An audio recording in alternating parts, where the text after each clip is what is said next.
Bapak-bapak lihat enggak ini? Lihat ini? Lihat ini? Lihat apa tidak? Nah, anggaplah ini dosa. Ya. Bohong, istri dikasari, suami diomeli, makan barang haram. Nah, ini anggaplah ini. Nah, kalau saya kasih begini, masih kelihatan tidak? Yang merah tadi masih kelihatan tidak? Tidak. Anggaplah ini kebaikanmu. Dosa tidak kelihatan karena lebih banyak kebaikan daripada dosa. Itulah makna hadis Nabi, tutupi kesalahanmu dengan memperbanyak kebaikan. Nah, ini nih. Ya. Maka ketika kumpul seperti ini, salah satu cara memperbanyak kebaikan selawat. Maka saya mau ajak selawat. Bisa? Bisa, Pak? Kita tanding dulu. Mana lebih kencang salawatnya ibu-ibu dengan bapak-bapak? Ayo, emak-emak dulu. Ras terkuat di bumi. Weser kiri tidak belok-belok. Bapak-bapak yang merasa jenis kelamin laki-laki diam dulu. Ibu-ibunya dulu. Ayo, salawat. Ibu-ibu salawat, Bu. Ikuti saya. Salatullah salam. Masya Allah. Yang di atas. Ala toha. Salatullah ala yasin. Masya Allah. Terima kasih. Nilainya 9,5. Oke. Ibu-ibu diam. Sekarang bapak-bapak yang merasa jenis kelamin laki-laki, jangan mempermalukan jenis kelamin kita, Pak. Ayo, ayo. Nah, gorami mano, Salatullah ala toha. Salatullah ala yasin. Masya Allah. Nilainya 9,8. Nah, ibu bapak diam, diam semua, diam semua, diam, diam, diam, diamku semua, diam, diam. Kita dengar ini di atas. Ini kan bos barangkali ini semua ini, makanya dia di atas. Hah? Ayo, ayo Pak Kiai, Ketua Majelis Ulama, jangan mempermalukan ulama. Ayo. Diam kau, dengar kau semua. Ayo. Salatullah.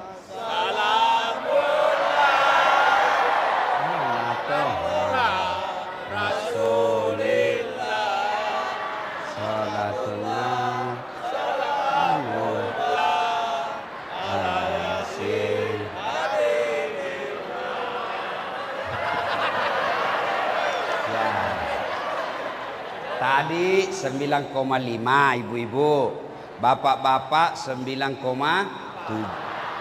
Sekarang 9,9. Kenapa? Ini suaminya Ibu Peggy yang undang saya. Ayo semua sama-sama kita, sama-sama. Semuanya Bapak, Ibu, saudara-saudara sekalian. Ayo kita salawat. Salawat kepada Rasulullah Muhammad SAW. Mudah-mudahan salawat itu menutupi dosa-dosa kita. Itu yang disebut syafaat. Ayo salawat semua. Ayo semuanya yang di atas. Salatullah Rasulillah. Salatullah salamullah ala yasin. Tawassalna bi bismillah wa bil hadi rasulillah wa kulli mujahidi lillah bi ahlil sekali lagi. Salatullah salamullah ala toha rasulillah Salatullah salamullah ala Yasin Habibillah, ala Yasin Habibillah, ala Yasin Habibillah. Wa qala idzan bismillahirrahmanirrahim. Ya ayyuhalladzina amanu taqullaha haqqa tuqatih wa la tamutunna illa wa antum muslimun. Wahai orang-orang yang beriman, bertakwalah kalian kepada Allah dengan sebenar-benarnya takwa, dan janganlah kalian mati kecuali dalam keadaan beragama Islam. Ayat ini Pak, sejak ada Rasulullah Muhammad SAW, sudah lebih 1400 tahun, tiap Jumat di masjid pasti dibacakan ini ayat. Pak, bapak-bapak, masih ingat waktu Covid? Masih ingat waktu Covid? Masih. Adakah pengumuman itu selalu didengar? Pakai masker, jaga jarak, cuci tangan, jangan berkumpul. Kenapa? Waktu itu penting. Tiap hari diumumkan, pakai masker, pakai masker. Kenapa? Penting. Sekarang masih ada itu pengumuman? Masih ada? Tidak ada. Kenapa? Tidak penting nih. Ini ayat, ratusan ayat dalam Quran, kenapa hanya ini yang selalu dibacakan? Kap maraturot ayat kukurangnya. Tapi kenapa ayat ini selalu diulang-ulang tiap Jumat? Dan rasanya susah diterima akal. Jangan kamu mati kecuali dalam keadaan beragama Islam. Berarti ayat ini Allah ingatkan kepada kita semua orang Timika. Dasat, hati-hati kau. Mengaku kau Islam, belum tentu kau bisa mati bawa Islam. Itu makna ayat itu. Hati-hati, kamu bisa matimu tidak beragama Islam. Insya Allah kita tidak akan mati dalam keadaan rampok. Insya Allah kita tidak akan mati dalam keadaan berzina. Insya Allah kita tidak akan mati dalam keadaan judi. Tapi yang bisa membuat kita mati dalam kekafiran, hubbi aklil haram, suka memakan barang haram. Dan salah satu barang haram itu menerima serangan fajar ketika pilkada yang akan datang. Kau tepuk tangan baru kau semua pelakunya. Wani piro. Pak, saya serius ini. Tolong dengar, Bu. Ini dari semua kabupaten di Indonesia, Timika ini yang paling banyak emasnya. Iya toh? Saya dapat kabar dari Pak Maksimum, dia bilang, yo kau toh mau tahu kasih kampungmu. Saya kan tidak pernah ketemu langsung, baru tadi. Apa beliau katakan? 7 triliun PAD-nya ini Timika.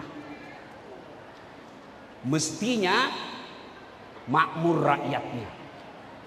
Mestinya pembangunan bagus. Mestinya tidak susah lapangan kerja. Iya kan? Tapi karena kau memilih pemimpin Wane Piro, artinya Bapak Ibu kalau terima uang sogok, Pak, Bu, tidak usah panjang ceramah. Saya mau tanya, kalau kau terima 300.000, kau kaya tidak? Kalau kau terima 1 juta, kaya tidak? Tidak. Bapak-bapak, kalau kau tolak 300.000, miskin kau? Kalau kau tolak 1 juta, kau miskin? Tidak. Tapi yang pasti, kau terima sogok itu menentukan siapa pejabatmu yang akan datang. Percaya kalau ada orang menang pilkada karena sogok, maka pertama yang dia lakukan, kasih kembali modal. Modal dari mana dia dapat? dari proyek pembangunan. Mestinya pakai semen 10, dia cuma pakai 5. Belum diresmikan sudah rusak. Kalau rusak siapa yang rugi? Siapa yang rugi? Masyarakat. Tim sukses yang dapat proyek.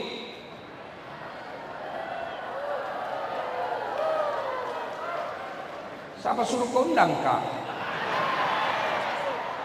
Ya, saudara, boleh miskin, tapi jangan jual harga dirimu.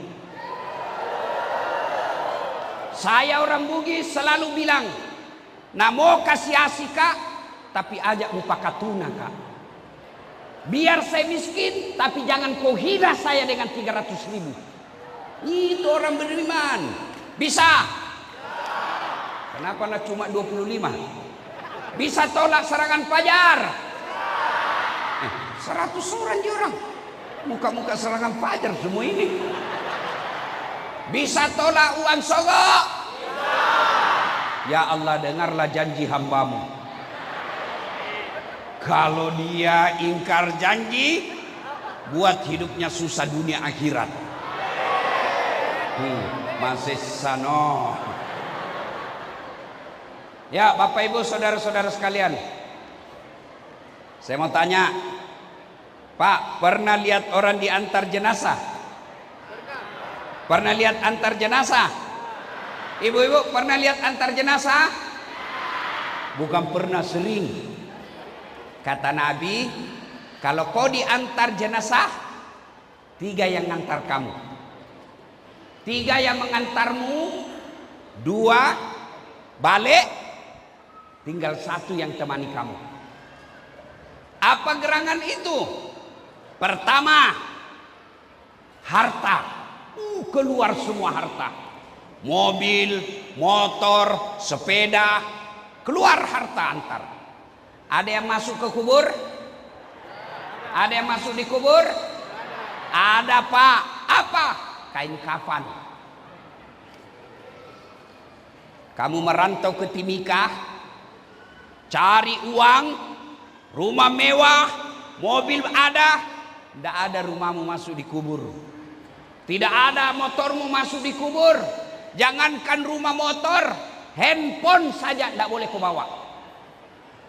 Jangankan handphone, kantong saja tidak boleh ada. Yang kedua mengantar kita, apa itu? Keluarga. Sanak keluarga, teman, handai tolan, anak, cucu, saudara, antar kita masuk di kubur. Ada yang mau masuk di dalam? Bu, dengar kau baik-baik. Kalau mati kau Pak, tidak ada istrimu mau masuk temani, tidak ada anakmu mau masuk temani. Dia kubur kita, menangis dia kubur, tapi nak enjak-enjakku.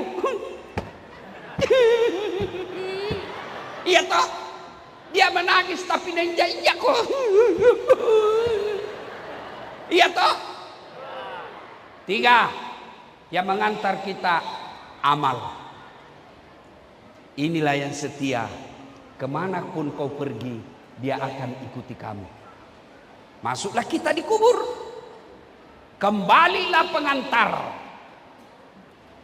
Kata hadis, masih kentara suaranya kakinya orang yang terakhir melangkah dari kubur.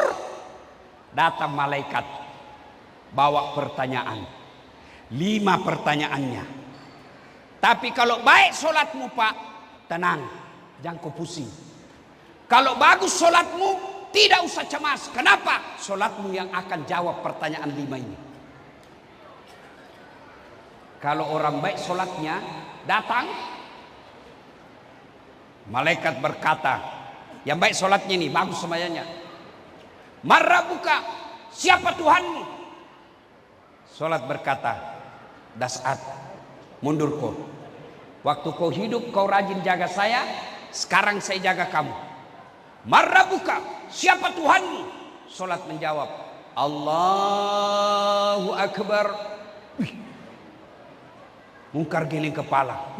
Tahu jagonya ini. Ditanya lagi, Man nabiyuka? Siapa nabimu? Salat kita lagi menjawab, asyhadu an la ilaha illallah wa asyhadu anna Muhammadar Rasulullah. Malaikat tambah giling kepala. Tahu tambah jago. Waalaikumsalam. Tahu tambah jago ini. Orang Timika ini. Itu kalau baik solatnya. Akhirnya Mungkar berkata, kir. Maju kok, nakir. Nabi bilang nakir. Sedangkan kau mundur, apalagi saya. Mundur. Dia naik ke aras Allah. Ya Allah, ada hambamu mati. Saya tanya, marrabbuka? Dia jawab, Allahu Akbar. Allah berfirman, bukan dia yang jawab itu, solatnya yang jawab. Karena dia baik solatnya, tidurkan dia untuk menunggu hari kiamat seperti nikmatnya tidur pengantin baru. Masya Allah. Masih ingat waktu pengantin baru, Pak? Masih ingat?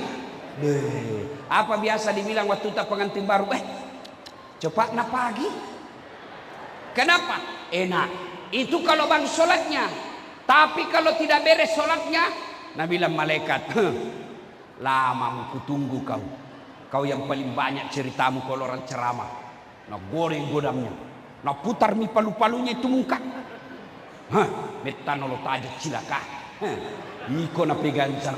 Ditanya dia, marrabbuka, siapa Tuhanmu? Kaget. Tunggu dulu, orang baru datang. Malaikat aja yang mau depan. Ditanya lagi, marrabbuka, siapa Tuhanmu? Kaget, langsung dia jawab, ketuhanan yang Maha Esa. Pertama, orang menderita ketika masuk di kubur. Orang yang al-mutahawil bis sholat, menganggap enteng sholat. Pak, saya yakin lebih banyak perantau di sini. Dia tinggalkan Jawa, dia tinggalkan Maluku, dia tinggalkan Sumatera, dia tinggalkan Sulawesi, datang ke Timika, merantau cari dunia, merantau cari uang. Tapi sayang, sampai di sini solatnya tidak dia urus. Sampai di sini solatnya tidak dia gubris. Ini yang selalu saya istilahkan, setengah mati bekerja. Begitu dia lapar, dia beli nasi bungkus. Sayangnya setelah ada nasi bungkusnya, nasinya dia buang, bungkusnya dia makan. Paham? Beli nasi bungkus, nasinya dia buang, bungkusnya dia makan. Inilah orang yang merantau dari luar sampai ke Timika tidak sholat. Apa gunanya kau jauh-jauh datang ke sini lalu kau tidak sholat? Apa alasanmu tidak mau sholat? Apa? Bilang kau apa? Apa? Tidak ada kecuali kutu. Bos, Pak, dengarkan ini, dengar baik-baik.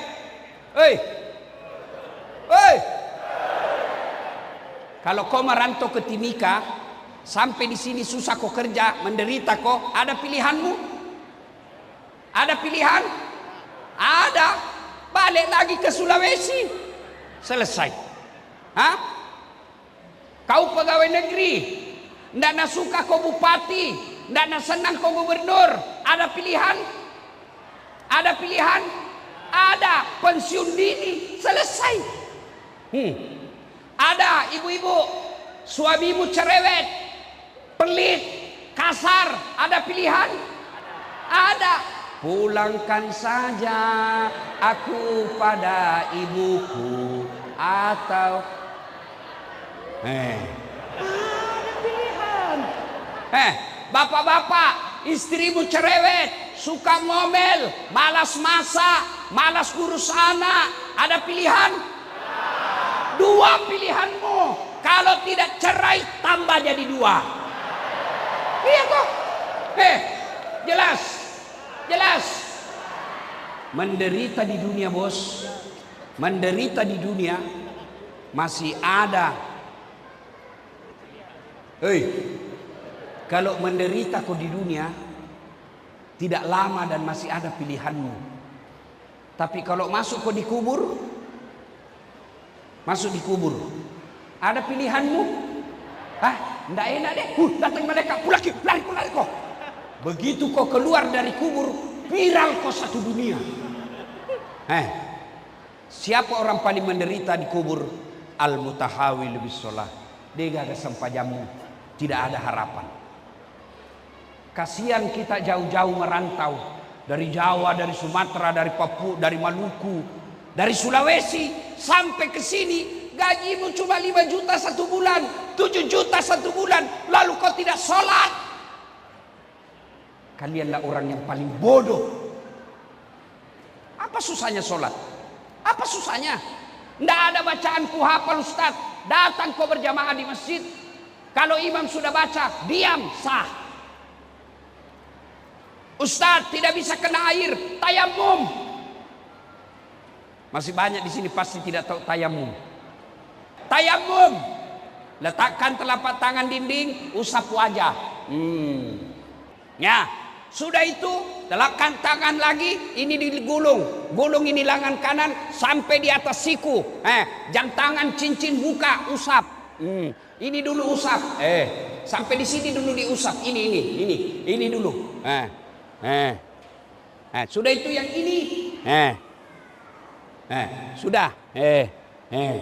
Selesai begitu Ustaz, kasih begini. Selesai. Agapi. Di tengah hutan Ustaz, masuk waktu sholat, belum dicuci, sudah kencing. Tidak dapat air. Caranya kalau di tengah hutan, kencing tidak dapat air, ambil kertas 3 lembar. Kalau tidak ada kertas, daun. Bagaimana caranya? Ini jangan kasih lihat ibu-ibu. Pertama, daun pertama gosok dari atas ke bawah begini. Yang kedua ambil lagi bawa ke atas. Ambil dari atas ke bawah. Jangan begini.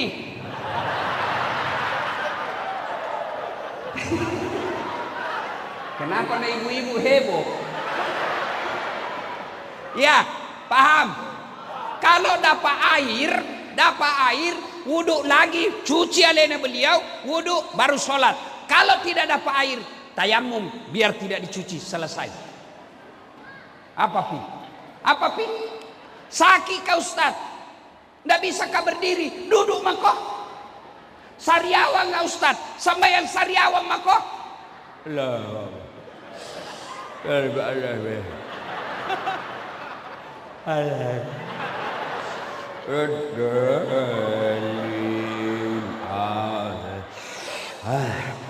Boleh, Allah tahu kau lagi sakit.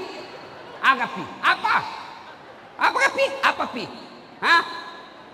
Ndak kuliah, kita di tengah laut Ustaz. Ndak dilihat kiblat. Lihat kau di mana matahari terbenam. Kalau matahari terbenam di sana, arahkan badanmu, perahumu hadap ke sana. Allahu Akbar. Tiba-tiba perahu goyang. Jangan aku goyang-goyang lagi begini. Iya, jelas. Nah, masuk makin di kubur. Maka dia Nabi tak. Kau dia gak sempajamu mbok. Itu semua amalmu yang lain langsung dihapus.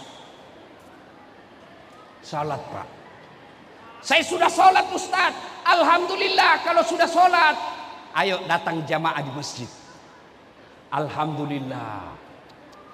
Saya kemana-mana di masjid di Timika ini Pak.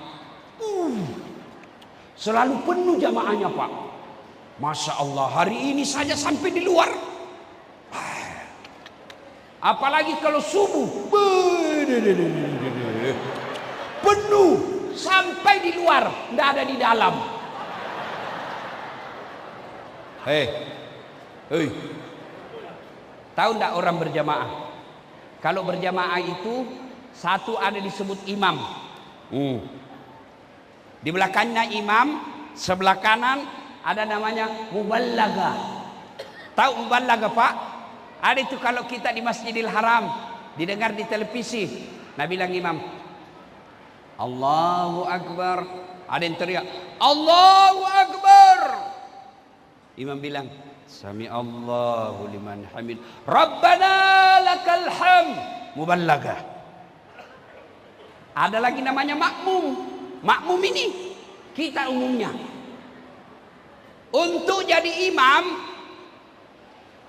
ya, dengar baik-baik. Tidak boleh sembarang. Kenapa? Karena kalau salah imam, kacau jamaah. Contoh, Nabi bilang begini, kalau kau jadi imam, ringkaskan bacaanmu. Baca umumnya orang hafal. Ada imam pak, lampik pembacaan. Panjang sekali. Baru mau takbir, lama memang nih pak.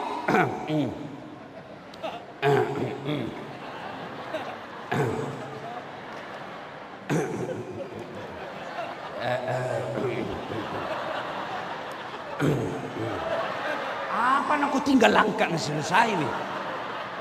Iya toh? Kata Nabi, ringkaskan bacaanmu. Itulah sebabnya imam sebelum angkat takbir sunnah balik ke belakang sambil membaca salat jami' rahimakumullah, luruskan, rapatkan saf. Tujuannya apa? Kita mau lihat ini jamaata. Kalau banyak orang tua, jangan kau selesai kodong. Ini yang jadi imam. Yang pertama nak baca Al-Fatihah. Nah lanjutkan apa? Surah Al-Baqarah ayat 15 sampai ke 55. La haula wala quwwata illa billah. Sampai di belakang kasihan orang tua yang sudah pensiun, remati, batena na sesa. Begini itu remati di belakang.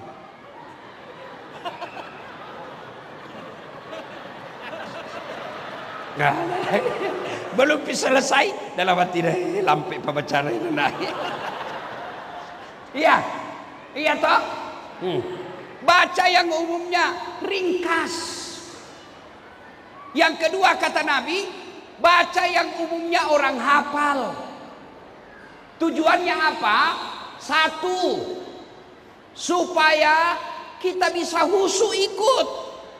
Coba kalau imam baca Al-Fatihah, kita ikut. Kenapa? Kita hafal. Imam baca surah Wadduha, kita ikut. Kenapa? Kita hafal.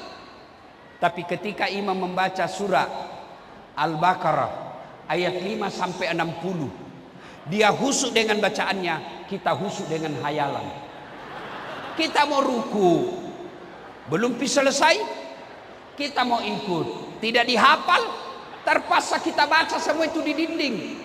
Keadaan keuangan masjid, saldo pengeluaran khutbah Jumat 500.000, bayar listrik 1 juta, saldo total, nah baca semua. Belum bisa selesai Pak Imam, nah baca lagi tuh kalender Persatuan Bugis KKSS Kerukunan Keluarga Sulawesi Selatan, Ketua Umum. Belum bisa selesai, nah baca lagi bajunya orang, tim sukses nomor 2.